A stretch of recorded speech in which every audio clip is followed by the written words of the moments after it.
Hey there, folks. Welcome to our cozy nook of tales and adventures. Today, like every episode, we're unlocking the doors of imagination to explore new worlds, meet fascinating characters, and experience unique emotions.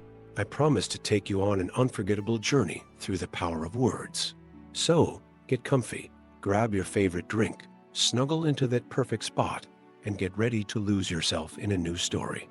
Leave the outside world behind for a while and dive with me into the depths of storytelling.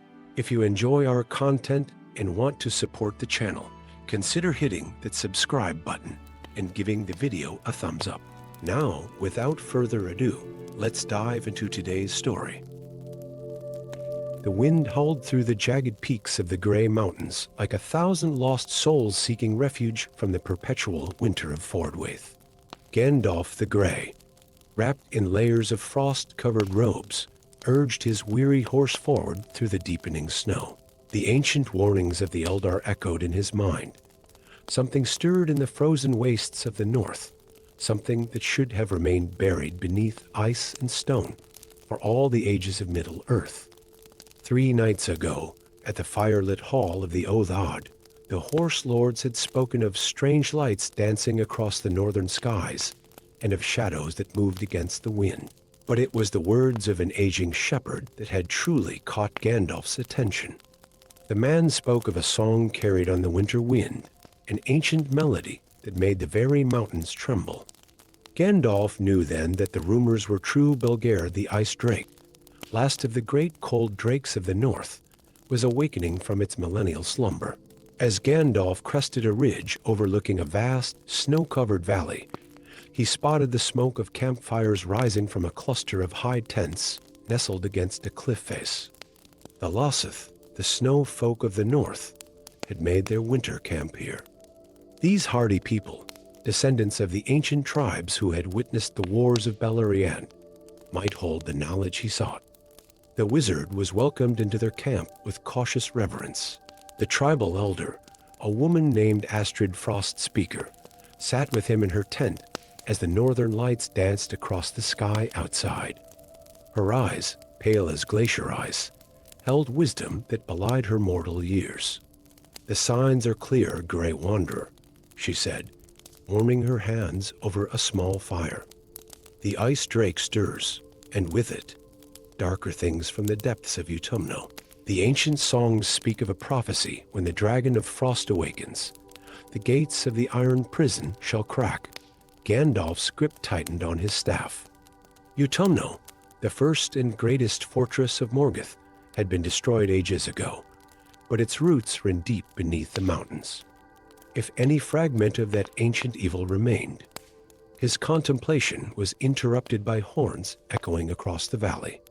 Astrid's face grew grave. "The frost giants come. They serve darker masters now, seeking to hasten the dragon's awakening." The attack came swift and terrible. Massive figures emerged from the swirling snow, twice the height of men, their armor crafted from ancient ice. Gandalf leaped to action, his staff blazing with white fire that cut through the storm. The Loseth warriors rallied around him, their spears tipped with star metal handed down through generations. In the midst of battle, a familiar cry pierced the air. Gwaihir the Windlord, greatest of the great eagles, descended from the clouds with several of his kin. Upon his back rode Radagast the Brown, his usually disheveled appearance made even more so by the fierce wind. "The dragon moves, Gandalf," Radagast called out as he dismounted. "The ice splits and our time grows short." The two wizards fought back to back, fire and earth magic complementing each other, as they drove back the frost giants. But both knew this was merely the beginning. The true threat lay beneath the ice, where ancient shadows stirred. Astrid approached them after the battle, clutching an artifact wrapped in leather. "The Helm of Foracle," she explained, unveiling a crown like helm crafted from mysterious blue metal, forged in the first age to bind the cold drakes. "Our people have guarded it through the ages, waiting for this moment with the help of the eagles, Gandalf, Radagast, and a small band of Lothith warriors traced the dragon's stirring to a great ice canyon. There, they found a horrifying sight: dark-robed figures performing ancient rituals, their chants in the black speech echoing off the walls of ice. They were servants of the enemy, seeking to ensure that when Belgair awoke, it would serve their master's will. The battle that followed would be remembered in Lothith songs for generations. Gandalf wielded Narya, the Ring of Fire, its power barely veiled as he fought to counter the dark sorcery. Radagast communed with the ancient spirits of the land, while the great eagles engaged the frost giants who guarded the cultists. Deep beneath their feet, the ice groaned and cracked. A massive eye, blue as the deepest glacier, opened within the frozen wall.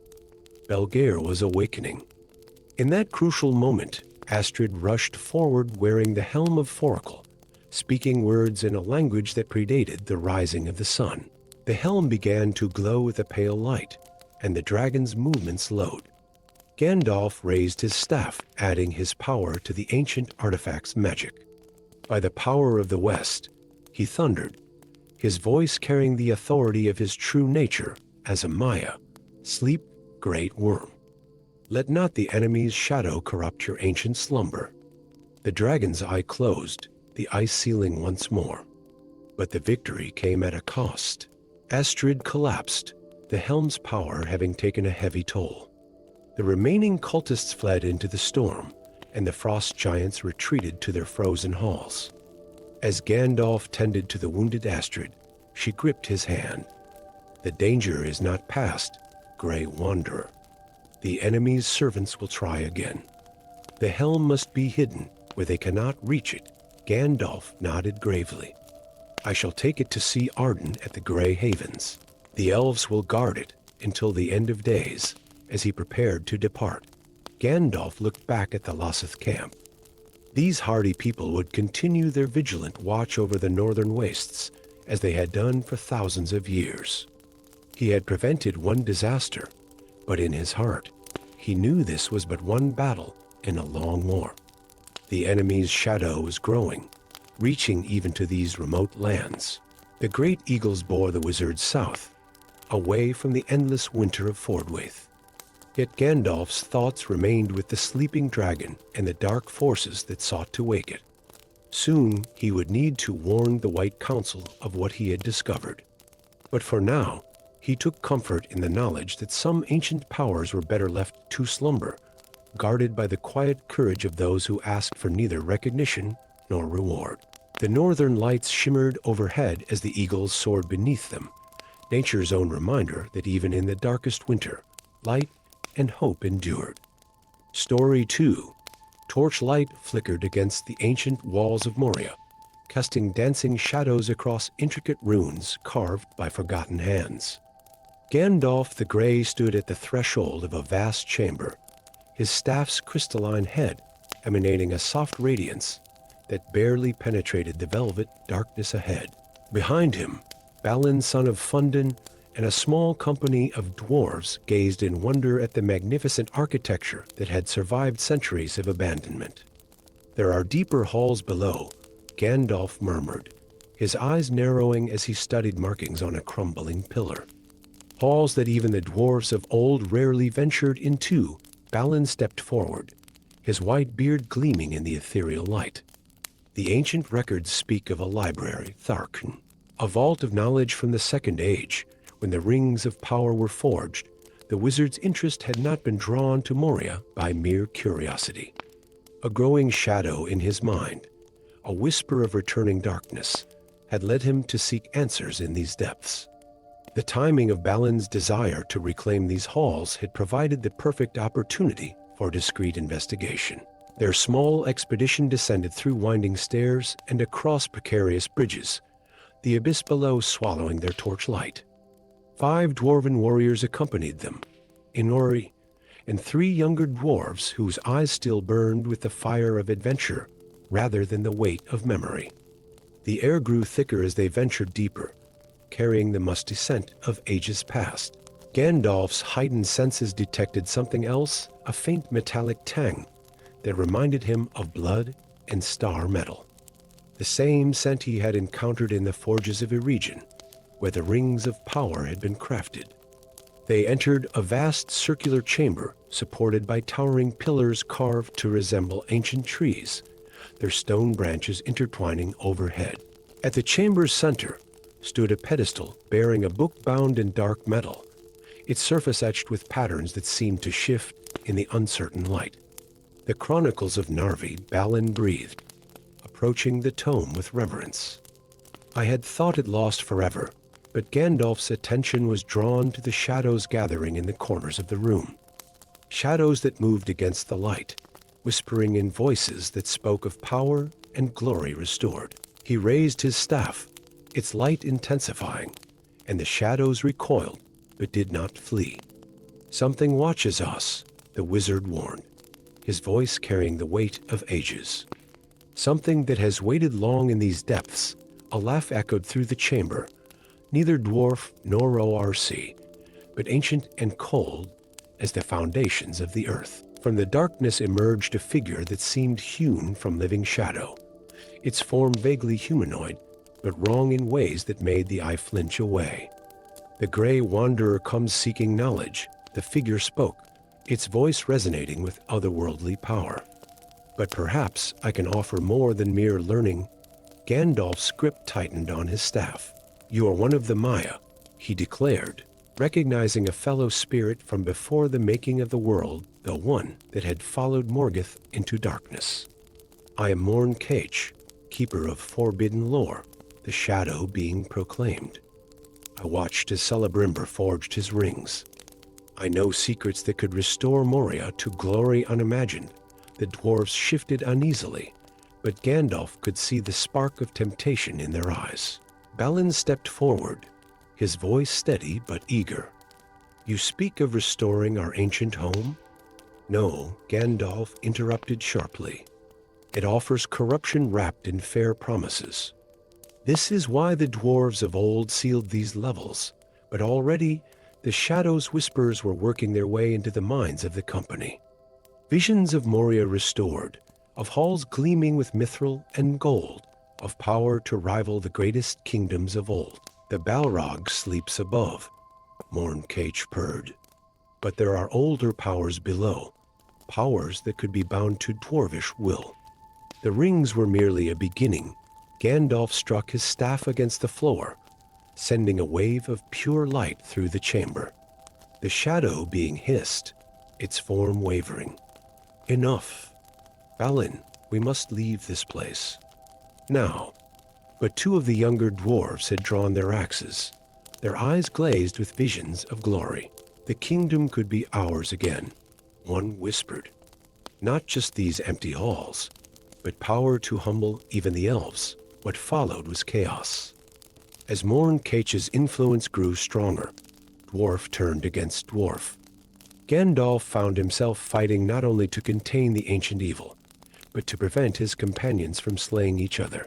His power flared, white fire streaming from his staff as he sought to shield Balin and those still resisting the shadow's corruption. "The book," Balin shouted, reaching for the Chronicles. "It contains the binding spells." Gandalf understood the tome had been left as a ward, not a treasure. As his fingers touched its metal surface, ancient words of power blazed across its pages. The wizard began to chant in a language that made the very stones tremble, while Balin and Ian held off their ensorcelled companions. Morn Cage's form began to unravel, pulled back toward an archway that had appeared in the chamber's wall. But as the binding took hold, the shadow being laughed once more.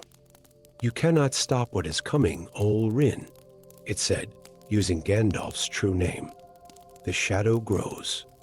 The rings stir, and Moria will be a tomb with a final wail." The being was drawn back into its prison. The ensorcelled dwarves collapsed, the shadow's influence broken. But the damage was done. Seeds of doubt and desire had been planted. In the quiet that followed, Gandalf looked at his companions with heavy heart.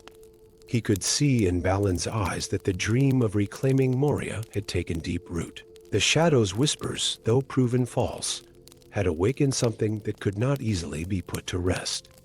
"We should return to the upper halls," Gandalf said quietly. "Some secrets are better left buried." As they made their weary way back, the wizard's mind was troubled. He had come seeking answers about the growing darkness in Middle-earth, but had found only more questions. The shadow was rising again, working its way into the hearts of all free peoples through their deepest desires. Balin paused at a junction, looking down a corridor that led toward the upper halls. "Perhaps," he said slowly, "perhaps with proper preparation." With a stronger force, Gandalf placed a hand on his friend's shoulder, but said nothing. He knew then that he could not prevent what was to come. The doom of Moria had been set in motion, and like so many threads in the great tapestry of fate, he could only watch as it unfolded. Years later, when word reached him of Balin's expedition to reclaim Moria, Gandalf would remember this day and the laughter of a shadow in the deep, and he would grieve for what was to come. Story 3. Mist crept between the ancient burial mounds of the Barrow Downs like ghostly fingers, weaving through the weathered stone markers that had stood sentinel since the kingdom of Cardolan fell. Gandalf the Grey sat motionless atop his horse, Shadowfax, watching as the last rays of sunset painted the fog in hues of blood and gold. 7 travelers had vanished in these downs over the past month, and the whispers among the rangers spoke of darker things than mere barrow white stirring in the ancient tombs. "They come more frequently now," spoke a quiet voice beside him. A hooded figure emerged from behind one of the standing stones. Aragorn, though he went by other names in these lands. Still young for a Dine, but his eyes carried the weight of his heritage. "The Nazgul?" Gandalf asked, though he already knew the answer.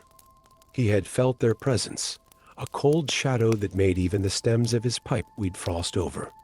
"The Witch King himself was seen," Aragorn confirmed, his hand unconsciously gripping the hilt of his sword. "The locals speak of a tall, crowned figure riding a black horse through the mists at midnight." Before Gandalf could respond, a haunting cry echoed across the downs, not the wail of a barrow wight, but something deeper, more ancient. The sound made even Shadowfax paw nervously at the ground. "Tom!" Gandalf called out, his voice carrying power that cut through the mist. "Tom Bombadil, your aid would be most welcome." As if summoned by the very music of the world itself, a figure came bobbing along the path between the barrows, dressed in bright blue jacket and yellow boots. Tom Bombadil, oldest and most mysterious of all beings in Middle-earth, approached with a spring in his step that seemed to defy the gravity of their situation. "Hey doll, merry doll, what brings the Grey Wanderer to my downs?" Tom's eyes, bright as a summer morning, held knowledge far deeper than his jolly demeanor suggested. Gandalf dismounted, leaning on his staff. "The enemy seeks something in these tombs, Tom. Something from the days when Cardolan's king still ruled." "Ah." Tom's expression grew serious, a rare sight indeed. "They seek the crown of sight, they do, worn by the last seer king of Cardolan before the great plague took him. Buried deep, deep in the oldest mound, where the dark runs deep and the memories longer still, a cold wind swept across the downs, and in the distance, torches began to appear between the burial mounds, not the pale lights of barrow whites, but orange flames carried by dark-robed figures. The enemy's servants had arrived. "The Witch King means to raise an army," Aragorn said grimly. "The ancient kings of Cardolan had power over the dead. With their crown, the dead would serve him." Gandalf finished, and the Barrow Downs would become a fortress of necromancy between the Shire and Bree. "We cannot allow it." What followed was a night that would live long in the memory of all who witnessed it. As darkness fell completely, the servants of the enemy began their ritual. Dark words in forgotten tongues echoed across the downs as they sought to awaken things that should have remained sleeping. Gandalf, Aragorn, and Tom Bombadil split up, each taking a different approach to thwart the Witch King's plans. Aragorn led a group of rangers in guerrilla attacks against the cultists, his sword Narsil's broken blade, still deadly, in his skilled hands. Tom sang songs of morning and spring, his voice a counter-melody to the dark chants, keeping the worst of the necromantic energy at bay. Gandalf made his way to the central barrow, where he knew the Witch King himself would be. The crown had to be destroyed before it could be used. As he approached the ancient burial mound, he felt the temperature drop dramatically. Frost formed on his beard, and his breath came out in white clouds. "You meddle in affairs beyond your understanding, Mithrandir," came a voice like the scraping of steel on ice. The Witch King emerged from the barrow's entrance, holding aloft an ancient crown that seemed to drink in what little light remained. "I understand well enough," Gandalf replied, raising his staff. "You seek to turn this sacred place into a stronghold of darkness, to enslave even the dead to your master's will." The battle that followed was like a dance of light and shadow. The Witch King wielded powers of darkness and death, while Gandalf countered with fire and light. The very air crackled with their competing magics. But the Nazgul Lord was powerful, and Gandalf could not bring his full strength to bear without revealing too much of his true nature. Just when it seemed the Witch King might prevail, Tom Bombadil's voice rang out in song. "By worn stone and barrow deep, where ancient kings their secrets keep, by star and stone and running stream, wake the dawn and break the dream." The crown in the Witch King's hand began to crumble, its ancient magic unraveling under the power of Tom's song. With a screech of rage, the Nazgul Lord retreated, his dark servants fleeing with him into the night. As dawn broke over the downs, Gandalf, Aragorn, and Tom stood among the ancient stones. The mists were retreating, and with them the immediate danger, but all three knew this was but one battle in a longer war. "The young ranger fights well," Tom said with a knowing smile, glancing at Aragorn. "A king's hand he has, though he bears no crown yet." Gandalf shot Tom a warning look. Aragorn's true identity was not yet to be revealed, even to himself, but the damage was minimal. Aragorn seemed lost in thought, staring at the broken blade of Narsil. "The enemy's reach grows longer," Gandalf mused. "He seeks weapons and strongholds, preparing for the war to come. We must be vigilant before departing." He took one last look at the Barrow Downs. The morning sun cast long shadows behind the ancient stones, but they were clean shadows now, free of the darkness that had threatened to corrupt them. Yet, in his heart, Gandalf knew that darker days were coming. "Keep watch over these lands, Tom," he said finally. "Dark times lie ahead, and the Shire must be protected." Tom merely smiled and began to sing another song as he danced away between the barrows. Aragorn melted back into the wilderness with his fellow rangers, leaving Gandalf alone with his thoughts. As he rode Shadowfax north toward Bree, the wizard reflected on the night's events. The enemy was moving more boldly now, seeking ancient powers and forgotten magics. But hope remained, hidden in unexpected places and ordinary folk, in rangers protecting lands that had forgotten them, in mysterious beings who kept the old magics pure, and in a young man who did not yet know he would one day be king. The road ahead was long and dark, but Gandalf had seen enough to know that light would always find a way to shine through the darkness. He just hoped they would all be strong enough when the final test came. Story 4. Flames danced through the ancient boughs of Mirkwood, casting wild shadows against the twisted trunks of trees that had stood since the First Age. Gandalf the Grey urged his horse forward along a narrow path, watching as columns of smoke rose above the darkening canopy. This was no natural fire. It burned with an unnatural purple hue, and the smoke formed patterns that spoke of dark sorcery. 3 days ago, a messenger from King Thranduil had reached him with urgent news. Mysterious fires had begun appearing in the deepest parts of the forest, and elven scouts who ventured too close returned, changed, their eyes haunted by visions they refused to speak of.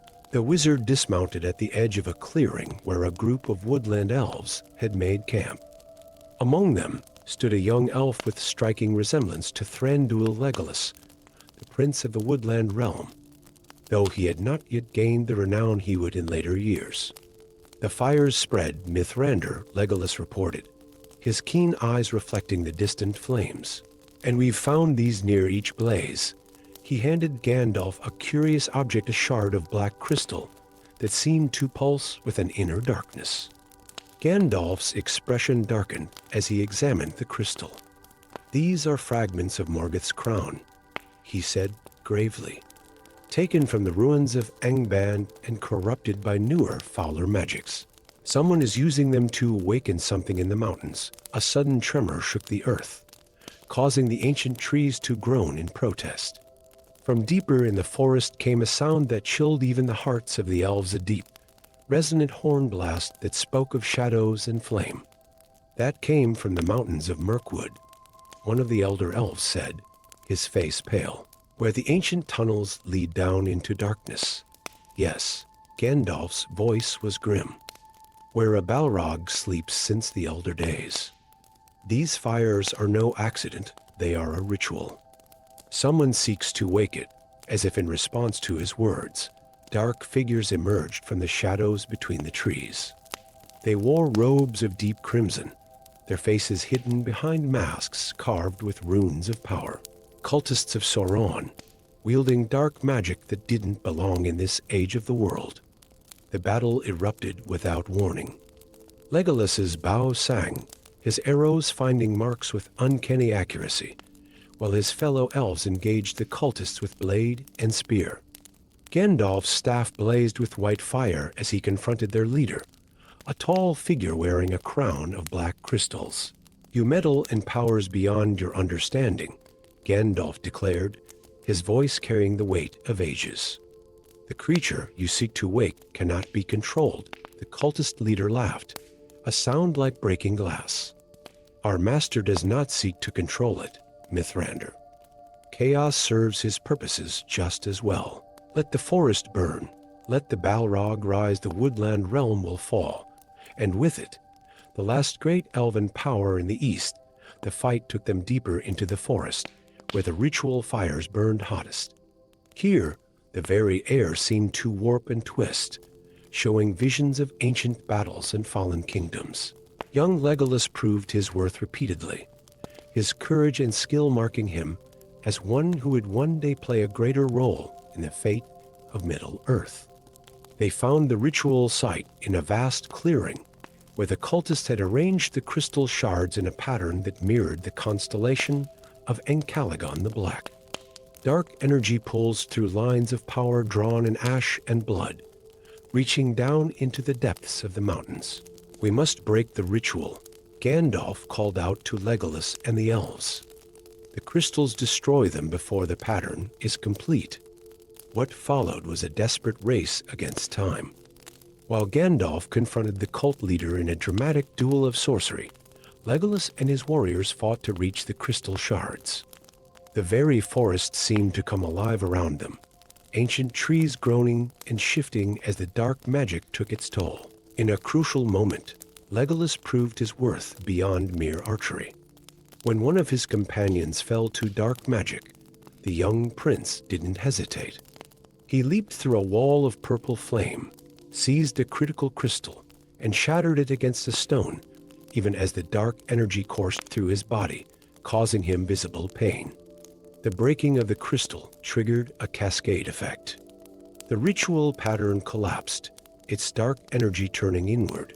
The cultists screamed as their own magic consumed them, their forms dissolving into shadow and flame. But the danger wasn't over. Deep below, something stirred in its ancient sleep. A rumble shook the mountains, and a deep crack appeared in the earth, leading down into darkness. Gandalf stood at the edge of the chasm, his staff held high. Ancient words of power rolled from his tongue as he worked to reinforce the magical seals that had kept the Balrog dormant for so long. Legolas and the surviving elves formed a circle around him, protecting him from the last desperate attacks of the surviving cultists. Finally, the rumbling subsided. The fires began to die out, and the oppressive weight of dark magic lifted from the forest. But the victory had come at a cost. Many elves lay dead or wounded, and parts of the ancient forest would bear scars for centuries to come. As they made their way back to the elven halls, Gandalf walked beside Legolas, studying the young prince with new interest. "You showed great courage today," he said quietly, "and wisdom beyond your years. The future may hold greater challenges yet, and the free peoples of Middle-earth will need such courage." Legolas nodded solemnly, though his eyes shone with a light that spoke of hope rather than fear. "The shadow grows, doesn't it? This was not a random attack." "No," Gandalf agreed. "The enemy gathers his forces, tests our strengths and weaknesses. Dark times lie ahead." He paused, looking at the young prince thoughtfully. "But I foresee that you will have a part to play in the tales to come, Legolas of the Woodland Realm. Perhaps a greater part than any yet guess." As they reached the great gates of Thranduil's halls, Gandalf took one last look at the forest. The stars were beginning to appear above the canopy, and clean winds were dispersing the last of the purple smoke. The balrog still slept. The enemy had been thwarted, but the wizard's heart was troubled. This had been but a test, a probe of the defenses of the Woodland Realm. Greater challenges would come, and not all of them would be solved by sword and spell alone. But looking at Legolas, seeing the strength and wisdom already growing in the young prince, Gandalf felt a flicker of hope. The enemy was strong, but the free peoples of Middle-earth had champions yet unlooked for, and heroes yet to rise to their full stature. The coming darkness would not find them unprepared. Story 5. The ancient stones rose like silent sentinels from the mist-shrouded hills of Eriador, their weathered surfaces etched with symbols that seemed to shift and change when viewed from different angles. Gandalf the Grey stood before the megalith, his gnarled fingers tracing the patterns that only those versed in the highest arts of the Enmenreens could comprehend. "These are no ordinary way markers," he murmured to himself. The first rays of dawn penetrated the mist, revealing a perfect arch of stone, its keystone bearing the star of the ancient kings of Enmenr. This was one of the lost portal stones, gates crafted in the height of Enmenreen power to connect the far reaches of their realm. A rustle in the undergrowth announced the arrival of Halbarad, one of the Dúnedain Rangers. "3 more have been found," the weathered ranger reported, his voice low and urgent. "All awakening after centuries of slumber." The stones glow with blue fire under the new moon. Gandalf's grip tightened on his staff. He had felt the stirring of ancient magics across Eriador, but this was worse than he had feared. "And the eastern signatures?" "As you suspected," Halbarad confirmed. "Dark powers gather in Ron. Our scouts speak of robed figures performing rituals at sites that mirror these portals." The wizard closed his eyes, recalling ancient maps and older warnings. The Enmenreens had built their portals in pairs, each stone arch connecting to a sister gate leagues away. If the eastern mages of Ron, secret servants of the enemy, were reactivating these gates. "Gather the rangers," Gandalf commanded. "We must reach the Grey Havens before nightfall." See, Arden must be warned. The journey to the Havens was swift, but not swift enough. As they approached the ancient elven port, signs of battle were already visible. The normally peaceful harbor was alive with activity, elven warriors rushing to defensive positions as See Arden, the shipwright, directed the fortification of the gates. They came through the old portal in the lighthouse. See Arden reported grimly, his ancient eyes reflecting the wisdom of ages. Eastern sorcerers wielding powers that should have been lost within Menor. "We repelled them, but they'll be back." Gandalf studied the lighthouse portal, its stones now humming with awakened power. "They seek to establish a foothold," he realized. "A way to bypass the natural defenses of Eriador. If they can reactivate enough portals, the enemy's armies could strike anywhere in the west." See Arden finished. "The Shire Bree, even Rivendell would be vulnerable. That night, in the Great Hall of the Grey Havens, Gandalf pored over ancient maps with See Arden and the Ranger chieftains. Glowing points marked the locations of known portals, forming a web of potential invasion routes across Eriador. The portals were sealed for a reason, See Arden explained, unrolling a scroll written in the high tongue of Enmenor. They draw power from the very fabric of Arda. Each use weakens the barriers between worlds. The Enmenreans discovered this too late. A horn blast interrupted their council. From the lighthouse portal erupted a surge of blue energy, and through it stepped figures in crimson robes, led by a tall sorcerer wearing a mask of black iron. Behind them came warriors in eastern armor, their weapons gleaming with unnatural light. The battle for the Grey Havens began in earnest. Elven archers rained arrows from the towers while the rangers engaged the eastern warriors in close combat.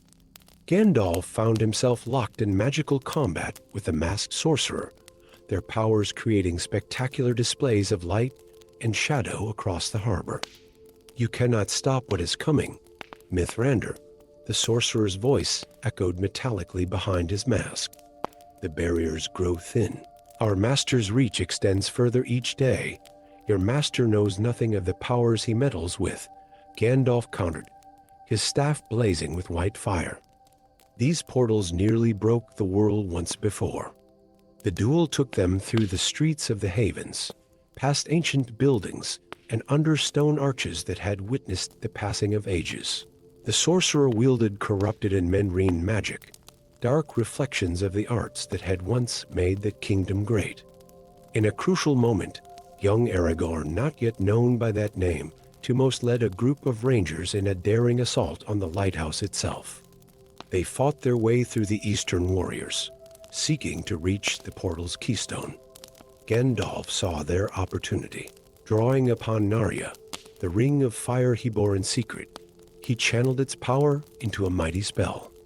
The very stones of the haven seemed to resonate with ancient memory as he spoke words in a tongue that hadn't been heard since Enmenor sank beneath the waves. The portal began to collapse, but the masked sorcerer wasn't finished. He pulled forth a dark crystal, its surface swimming with shadows. "If we cannot have the portals," he snarled, "then let the void take them." The crystal's power interacted catastrophically with the collapsing portal. Reality itself seemed to warp and bend around the lighthouse. Gandalf knew they had moments before the reaction could tear a permanent hole in the world. "See Arden," he called out. "The seal of See Arden it must be now."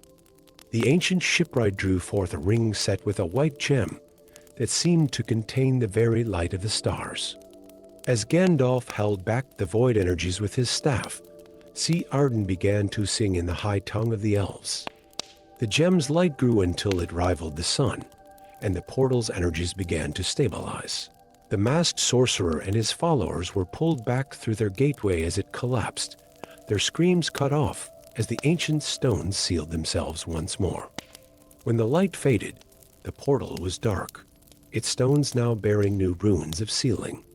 In the aftermath, as the wounded were tended and the dead honored, Gandalf stood with See Arden atop the lighthouse, looking east toward the shadows that gathered on the horizon.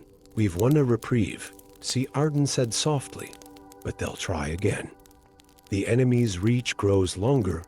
"Yes," Gandalf agreed, thinking of the young Dunedain chief who had shown such courage in the battle. "But hope remains, old friend. I begin to see the pieces of a greater pattern, though its final shape is still hidden from me." Together, they watched the sun rise over the Gulf of Loon, its light catching the sea spray and creating momentary rainbows, nature's own portals of light and wonder. The ancient stones stood silent once more, their powers sleeping, but not forgotten. Before departing, Gandalf took one last look at the Shire in the distance.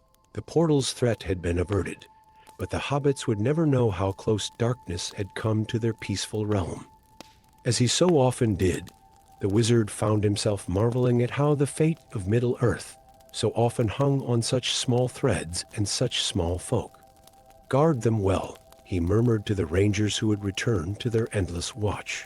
Then he turned his horse eastward, knowing that somewhere in the shadows, the enemy was already plotting his next move in the great game that would determine the fate of all. Story 6. The ancient trees of Mirkwood groaned under an unnatural wind, their branches twisting like gnarled fingers against the darkening sky. Gandalf the Grey stood motionless beneath their sprawling canopy, his weathered staff casting a soft silvery light that barely penetrated the oppressive gloom. Something was wrong with the forest. He had felt it from the moment he crossed its boundaries, like a discordant note in an otherwise familiar melody. The wizard's journey had begun 3 days prior, when troubling reports reached him of a strange malady affecting the great forest. The wood elves spoke of ancient trees uprooting themselves in the night, of shadows that moved against the wind, and of an unsettling silence where bird song once filled the air. But it was the words of Radagast the Brown that had truly drawn him here. The very heart of the forest is changing, Gandalf, not with the natural flow of seasons, but as if something is pulling at its roots, twisting its very essence. As Gandalf made his way deeper into the woodland realm, the signs of corruption became increasingly apparent. Leaves that should have been green bore a sickly purple hue, and the air itself seemed thick with an ancient malevolence. His steps led him to a forgotten path, barely visible beneath centuries of fallen leaves, yet marked with stones bearing symbols that predated even the eldest of the elven settlements. The path led to a clearing where stood the ruins of what must once have been a magnificent elven citadel. Its broken spires reached toward the canopy like pleading hands, and its weathered walls bore the scars of battles long forgotten. But it was not the ruins themselves that caught Gandalf's attention. It was the figure that stood among them, a tall elf lord whose very presence seemed to distort the air around him. I wondered when one of the wise would come. The figure spoke, his voice carrying both nobility and a hint of something darker. I am Methian, once a prince of these woods, now its true guardian. Gandalf's keen eyes noticed the ring that adorned Methion's finger, a band of silver set with a stone as dark as a starless night. The wizard's heart grew heavy with recognition. Here was one of the lesser rings of power, forged in a region during the early days of Celebrimber's work, before the creation of the Great Rings. Though lesser in power, it still carried within it the subtle malice of Sauron's influence. The forest bends to my will now, Methian continued, gesturing to the twisted trees around them. I have found what your order has long denied us, the power to prevent decay, to preserve our realm against the encroaching darkness. What you perceive as preservation, Prince Methian, is itself the very decay you seek to prevent, Gandalf replied, his voice firm but compassionate. Look around you, the trees do not thrive. They suffer. They do not grow. They contort, but Methian was beyond simple reasoning. The ring's influence had worked slowly over years, perhaps decades, twisting his noble desire to protect his realm into something corrupt. The very magic that flowed through the forest's ancient roots was being pulled through the ring, transforming the natural order into something else entirely. A battle of wills ensued, not with swords or spells of fire, but with the very essence of magic itself. Gandalf stood firm as Methian commanded the trees themselves to strike against him, their branches whipping through the air like angry serpents. The wizard's staff blazed with white light, not to destroy, but to reveal, to show the truth of what the ring's power was doing to the forest. In that light, Methian saw his reflection in the polished stones of the ancient courtyard. He saw what he had become, not a preserver of life, but its warped shadow. The trees he thought he had been protecting were revealed as twisted caricatures of their former glory, their spirits crying out in pain, rather than singing with the joy of life as they once had. But removing the ring would not be simple. Its power had become intertwined with the very magical foundations that kept parts of the forest protected from the genuine darkness that lurked in Dal Guldur to the south. To simply destroy it would leave these areas vulnerable to an even greater evil. Drawing upon wisdom granted to him by the Valar themselves, Gandalf began an ancient ritual.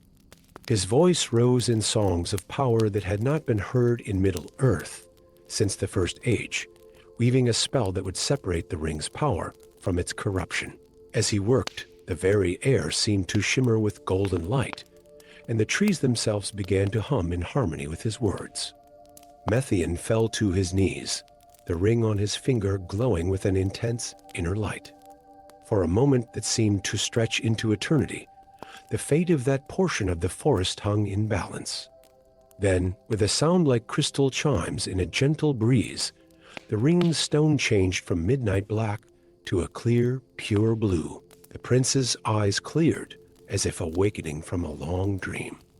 The ring slipped from his finger, but rather than falling to the ground, it dissolved into motes of light that spread through the forest. The twisted trees slowly began to straighten, their leaves returning to their natural hues. The ring's power had not been destroyed but transformed, becoming part of the forest's natural protection, rather than its chain of bondage. Methian looked at his hands in wonder and grief. "What have I done?" he whispered. "You sought to protect your realm," Gandalf replied gently, helping the prince to his feet. "Now you can do so as you were meant to, not through dominion, but through stewardship."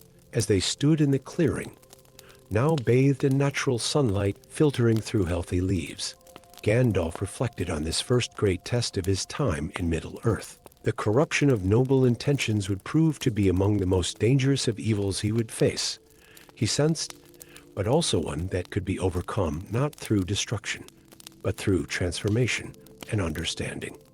In the days that followed, Gandalf remained in the forest, helping Methian and his people restore what had been damaged. The ancient elven citadel would remain in ruins, but new life grew among its stones, a reminder that from decay and near destruction, renewal could always spring forth. Before departing, Gandalf stood one last time in the clearing where the confrontation had taken place. A young sapling had already taken root in the very spot where the ring had dissolved, its leaves shimmering with an inner light that spoke of magic transformed, but not destroyed. It would serve as a reminder that even the darkest of powers could be transformed by wisdom, courage, and compassion, a lesson the Grey Pilgrim would carry with him through many darker trials to come. Story 7. High above the misty mountains, where the air grew thin and the winds spoke in ancient tongues, Gandalf the Grey stood upon a weathered precipice, his eyes scanning the vast expanse of sky. The great eyries of the eagles had fallen silent over the past moon's turning, their magnificent inhabitants vanishing one by one into the mists of dawn, leaving only whispers and worry in their wake. Gwaihir the Windlord, greatest of the eagles and longtime ally of the wizard, had not been seen for 3 cycles of the moon. The absence of these noble creatures weighed heavily upon Gandalf's mind, for in the growing shadow of Dal Guldur, every ally lost was a victory for the darkness that crept ever closer to the lands of the free peoples. The wizard's contemplation was interrupted by a sound that seemed to shake the very mountains, a deep, resonant roar that echoed off the ancient stones. It was a sound he knew well, though he had hoped never to hear it again in Middle-earth, the battle cry of a dragon. Yet this call carried a different note, something almost like desperation. Following the echo to its source, Gandalf discovered a hidden valley, untouched by the paths of men or elves. There, amid the ruins of what might once have been a dragon's lair, he found an unexpected sight: a young dragon, barely larger than a warhorse, its scales the color of burnished copper in the fading light. Unlike its ancient kin, this creature's eyes held not malice but uncertainty. "I know what you are, Mithrandir," the dragon spoke, using Gandalf's elvish name. "I am Cylindril, last of the clutch of Encalagon, preserved in ancient ice since the War of Wrath. Only recently awakened, Gandalf's grip tightened on his staff, but he sensed no immediate threat. A bold claim, young one, to name such a sire. Yet you speak with none of the malice I would expect from such lineage." The young dragon's eyes flickered with an inner fire. "I awoke to a world changed, to find my kind remembered only as destroyers and servants of darkness. But in my long sleep I dreamed of different choices, of paths not taken. It was then that Cylindril revealed what he had discovered. A group of elder dragons, survivors of Angban's fall, had awakened from their own long slumber. Led by Morkant, a drake as old as the First Age, they had begun systematically hunting the great eagles, viewing them as ancient enemies to be eliminated before launching a broader campaign to reclaim their dominion over the northern skies. "They hold Gwaihir," Cylindril explained, "in the ancient halls beneath Mount Gundabad. They seek to break his spirit before launching their final assault on the Ares. But I cannot abide this perpetuation of ancient hatreds." Gandalf studied the young dragon carefully. In all his years in Middle-earth, he had never encountered one of these proud creatures that sought anything but power and destruction. Yet here was something new, a dragon raised not by its own kind, but by dreams and reflection. Together, they formulated a plan. Cylindril would approach the elder dragons as a long-lost kin, while Gandalf would use his powers to conceal himself and infiltrate the ancient halls. The risk was immense. If the young dragon's change of heart proved false, Gandalf would be walking into a trap that could claim not only his life, but potentially tip the balance of power in the north. The halls beneath Gundabad proved to be a maze of ancient dwarven architecture, now twisted and expanded by dragon fire into something altogether more sinister. In the deepest chamber, they found Gwaihir, bound by chains forged in dragon fire. The Windlord's proud features were drawn with pain, but his eyes still blazed with defiance. Morkant, a dragon of enormous size and midnight black scales, revealed himself from the shadows. "So, the young one brings us a greater prize than we could have hoped." A wizard of the West, one of the Astari themselves. What followed was not merely a battle of strength, but one of words and wisdom. As Morkant spoke of vengeance and rightful dominion, Gandalf spoke of change, of how even the very mountains had been reshaped by time. He reminded them of how their ancient master's pursuit of power had led only to destruction. "You speak of reclaiming glory," Gandalf declared, his voice carrying the weight of ages. "But what glory is there in crushing those who seek only to live freely? What victory in perpetuating cycles of violence that should have ended ages ago?"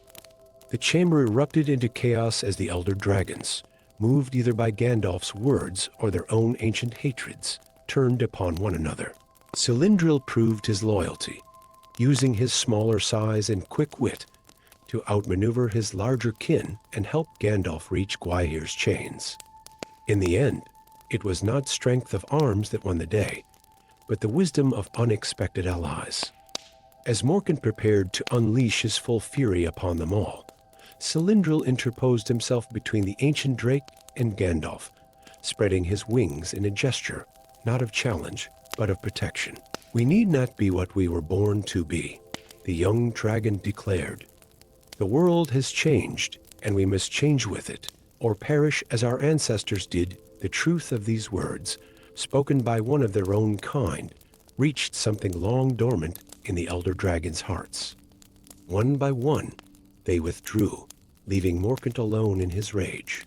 The ancient drake, realizing his defeat, chose to flee rather than face this new world that had no place for his ancient hatreds. In the aftermath, as Gwaihir regained his strength, a most unusual alliance was forged.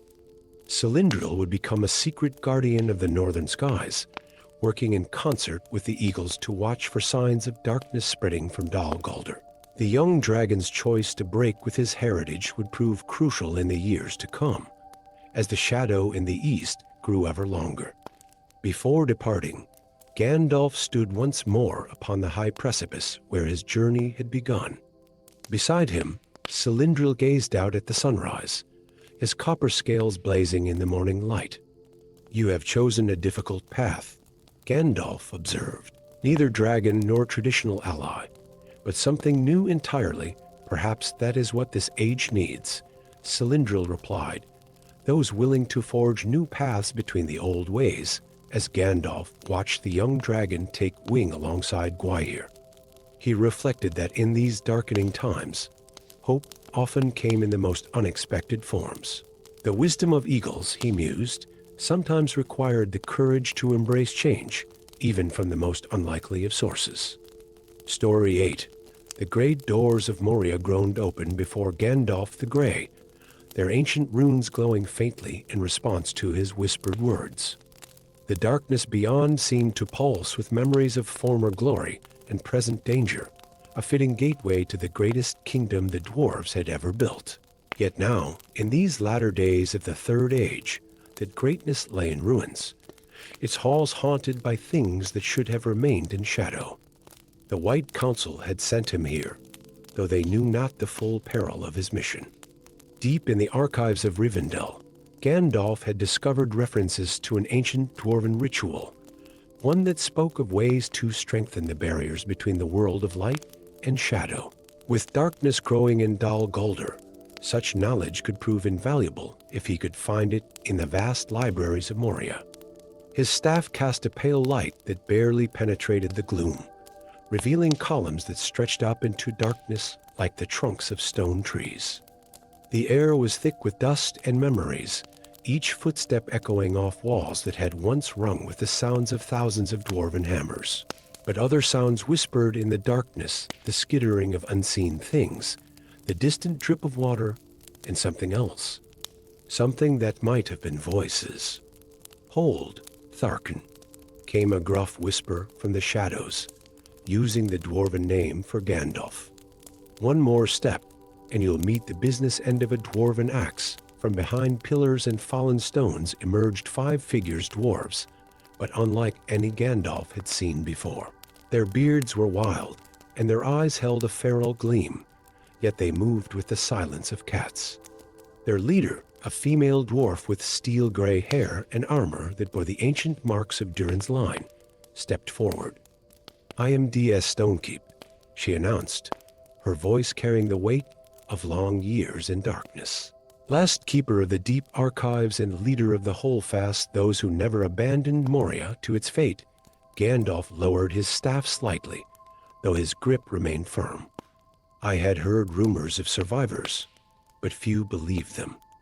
How have you managed to survive here, with the balrog stalking these halls?" D.S.'s expression darkened. "We know its ways, its patterns. We know when to hide and when to move. But more importantly, we know its true nature, something not even your wise council has discovered." She led Gandalf and her small band through hidden passages and secret ways, eventually arriving at a chamber that seemed to have been carved out of solid mithril. Ancient books and scrolls lined the walls, preserved by arts that had not been practiced since the height of Moria's power. "The creature you call Balrog," D.S. explained, unrolling an ancient scroll covered in runes that seemed to shift in the light, "is bound to this place by more than mere circumstance. Our ancestors' greed did not just wake it, they bound it, using it as a source of power to fuel their greatest works." Gandalf studied the scroll, his expression growing grave. "A dangerous gambit, but this binding, it explains much about why the creature has never left these halls, even when it might have done so. There's more," D.S. continued. "The binding is weakening. When it fails completely, nothing will keep the demon here. It will be free to roam Middle-earth once more." The implications chilled even Gandalf's ancient soul. A Balrog loose in the world, while darkness gathered in the east. It would be catastrophe. But as he read further, he began to understand why D.S. had shared this knowledge. "There is a ritual," he said slowly, "to strengthen the binding. But it requires a sacrifice of power," D.S. finished. "Not of life, but of essence. The dwarves who first bound it used the power of their rings of power, now lost. But another source of great power could serve." Gandalf understood then what was being asked of him. As one of the Istari, He carried within him power from the blessed realm itself. To give up a portion of that power would weaken him significantly, perhaps permanently. But before any decision could be made, a deep tremor ran through the mountain. The balrog had sensed their presence, or perhaps the presence of the very documents that spoke of its binding. The chamber filled with a red glow that seemed to come from everywhere and nowhere at once. What followed was a desperate race through the depths of Moria, with Gandalf and the surviving dwarves pursuing an ancient plan laid down centuries ago. The ritual would need to be performed in the Chamber of Binding, the very heart of Moria, where the original dwarven lords had worked their dangerous magic. The chamber, when they finally reached it, was a vast circular room supported by pillars carved with runes of power that still glowed faintly. In its center stood a pedestal of black stone, marked with channels that Gandalf recognized as conduits for powerful magic. As the balrog's roars grew closer, DS and her people took up positions around the chamber, reading from ancient scrolls in voices that shook with power and desperation. Gandalf stood at the pedestal, knowing that what he was about to do would change him forever. The chamber doors burst open in a wash of flame and shadow. The balrog stood there, a creature of nightmare made manifest, its flames casting wild shadows across the ancient runes. But for just a moment, Gandalf saw something else in its eyes, a flicker of recognition, perhaps even fear, as it recognized what they intended. Raising his staff high, Gandalf began to speak words in a language that had not been heard in Middle-earth since the First Age. Power flowed from him like water, drawn into the ancient channels of the binding ritual. He felt himself growing weaker, dimmer, as if parts of his very essence were being stripped away. The balrog fought against the ritual, its roars shaking loose stone from the ceiling. But the combined will of Gandalf, empowered by the ancient dwarven magic and the desperate chanting of the survivors, proved stronger. The creature's flames dimmed, its shadow contracted, and slowly, inexorably, it was bound anew to the heart of the mountain. When it was done, Gandalf found himself leaning heavily on his staff, feeling centuries older. The power he had sacrificed would never return, but the alternative had been unthinkable. The balrog remained in Moria, but now bound so strongly that it would take an act of cataclysmic power to free it. "You have done our people a great service, Tharkin," DS said softly. "Though none beyond these halls may ever know of it." Gandalf nodded warily. "Some victories must remain secret, lest their telling bring greater danger. But remember this, you are not forgotten. The day may yet come when Moria will need its hidden guardians." As he made his way back to the surface, diminished but unbroken, Gandalf reflected that the greatest tests often came not in moments of strength, but in knowing when to willingly choose weakness for a greater cause.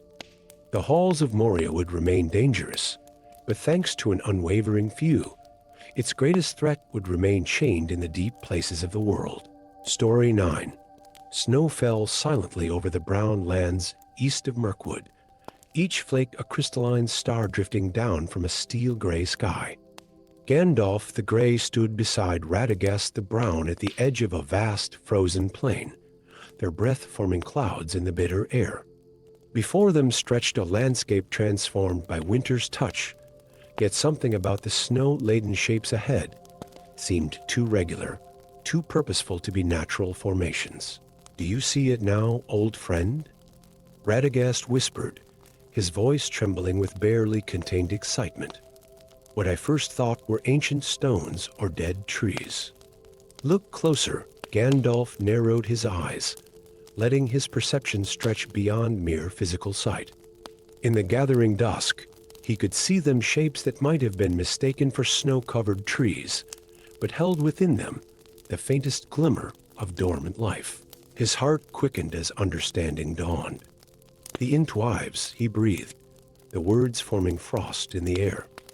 After all these centuries, the mystery of the Entwives' disappearance had long haunted the forests of Middle-earth.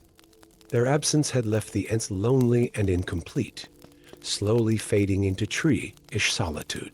Yet here, in this forgotten corner of the world, preserved in what appeared to be an enchanted winter sleep, stood the answer to an age-old question.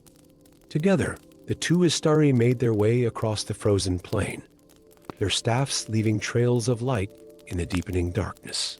As they drew closer, the shapes resolved themselves more clearly, dozens of figures, each unique in their own way, their forms suggesting various trees, willows, apple, cherry, and more. Their branches were raised as if in supplication to the sky, while their roots appeared to be deeply entwined with the frozen earth itself. "They're not dead," Radagast observed, placing a gentle hand on the bark of the nearest figure. "But neither are they truly alive. It's as if they're caught between moments. Like insects in amber, Gandalf circled the grove slowly, reading the signs written in earth and air. Ancient magic lingered here, complex and layered. This was not something done to them, he said at last. This was their choice, a last resort against some great threat. As if in response to his words, the wind changed, carrying with it fragments of memory, echoes of a time long past. Through the ancient magic that preserved this place, Gandalf and Radagast witnessed fleeting visions, the Entwives fleeing before great fires, the scorching of their beloved gardens, and finally, their desperate decision to preserve themselves through an enchanted sleep until a time when they might safely awaken. But the magic had grown too deep, too entwined with the very earth itself. The Entwives' roots had spread and merged over centuries, creating a complex web of life and magic that sustained their endless slumber. Breaking this enchantment would require extraordinary power and extraordinary risk. There might be a way, Gandalf said slowly, drawing from knowledge gained in Valinor before his journey to Middle-earth. But it would require revealing aspects of our true nature, Radagast. The Valar were specific about the limits of our intervention in this world. Radagast's eyes sparkled with uncharacteristic determination. Some rules, old friend, were made before all possible circumstances could be known. Would the Valar truly condemn us for helping to restore balance to the world? Over the next several days, as winter storms raged around them, the two wizards worked to understand the intricate spellwork that held the Entwives in their ageless sleep. They discovered that the enchantment was tied to the seasons themselves, drawing power from the eternal winter that gripped this hidden valley. The solution, when it finally came to Gandalf, was both simple and profound. "We don't need to break the enchantment," he explained to Radagast. "We need to transform it, to change winter into spring. But to do so, we must show them that the world is ready for their return." What followed was a ritual unlike any seen in Middle-earth since the First Age. Gandalf and Radagast stood back to back in the center of the grove, their staffs planted firmly in the frozen ground. Together, they began to sing not in any mortal tongue, but in the fundamental language of creation itself. Their voices carried notes of spring and renewal, of growth and awakening, of hope long dormant, but never truly lost. The air around them began to shimmer with power. Snow melted in expanding circles from their feet, revealing green shoots beneath. The very essence of spring seemed to flow from their staffs into the ground, spreading through the tangled root network that connected the sleeping Entwives. But the magic demanded its price. With each passing moment, more of their true nature became visible, Gandalf's form flickering with celestial fire, Radagast's presence expanding to encompass all the wild energy of nature itself. They were revealing themselves as Mire, divine beings sent to Middle-earth in mortal form, breaking one of the fundamental restrictions placed upon them. Just when it seemed they must either stop or be fully revealed, a new voice joined their song, then another and another, ancient, creaking voices like the sound of sap running through wood in springtime. The Entwives were awakening, adding their own power to the transformation. The eternal winter that had preserved them began to recede. Snow melted, revealing rich black soil beneath. The first green shoots of spring pushed through the earth, and buds appeared on branches that had been bare for centuries. The Entwives' own transformation was gradual, first a softening of their wooden features, then movement in limbs long frozen, and finally, full awakening. The first to fully rouse was a tall, willow-like figure whose bark shimmered with hints of silver. "So long," she said, her voice like rustling leaves. "We have slept so long. You have awakened us to a changed world. Wise ones, changed, but not beyond hope," Gandalf replied, leaning heavily on his staff. The use of such power had taken its toll, leaving both him and Radagast drained. "There are still Ents who remember you, who sing songs of your gardens and your return. Then we have much work ahead of us," the Entwife said, her roots gradually disentangling from the earth. "The world needs tending more than ever. I think, as spring truly took hold in the valley, Gandalf and Radagast watched the Entwives slowly prepare for their journey west. Some chose to remain to tend this land they had preserved for so long, but others felt the call to return to their ancient partners and restore what was broken. Before departing, Gandalf stood one last time in the grove, now transformed into a garden of early spring flowers and tender green shoots. He knew that his actions here, while necessary, had stretched the boundaries of his mandate in Middle-earth. Yet looking at the awakening land and the joy of the restored Entwives, he could not find it in himself to regret it. Sometimes he reflected, the greatest wisdom lay not in steadfast adherence to rules, but in knowing when the moment called for something more. As he turned west, he carried with him the hope that the Valar would understand that some acts of intervention were, in themselves, part of the natural order they sought to preserve. Story 10. The gray waves of the Gulf of Loon crashed against the white shores of Lindon, their rhythm as ancient as the songs of the First Age. Gandalf the Grey stood upon the weathered stones of the harbors of Mithlin, his keen eyes fixed upon the horizon, where another elven ship had vanished into the mists, never to reach the blessed realm of Valinor. See Arden the shipwright approached silently, his ancient eyes holding the weight of millennia. That makes 7 ships now, Mithrandir. 7 ships that set sail for the straight road, only to vanish into the shadows of the sea. The salty air carried whispers of something unnatural, a darkness that clung to the waves like oil, visible only in the corner of one's eye. The gulls had ceased their cries days ago, as if they too sensed the wrongness that had taken hold of these waters. "Show me," Gandalf said quietly, "the artifact you spoke of in your message." See Arden led the wizard through the winding paths of the Grey Havens, past ancient quays where white ships slept uneasily at their moorings. In a chamber deep within the Tower of the Havens, the shipwright unveiled a sphere of crystal that seemed to hold the very essence of the sea within its depths. "The Jewel of Oss," see Arden explained, "given to my people by the Maya himself in the elder days, when the world was young. It has begun to pulse with the darkness I have not seen since the First Age."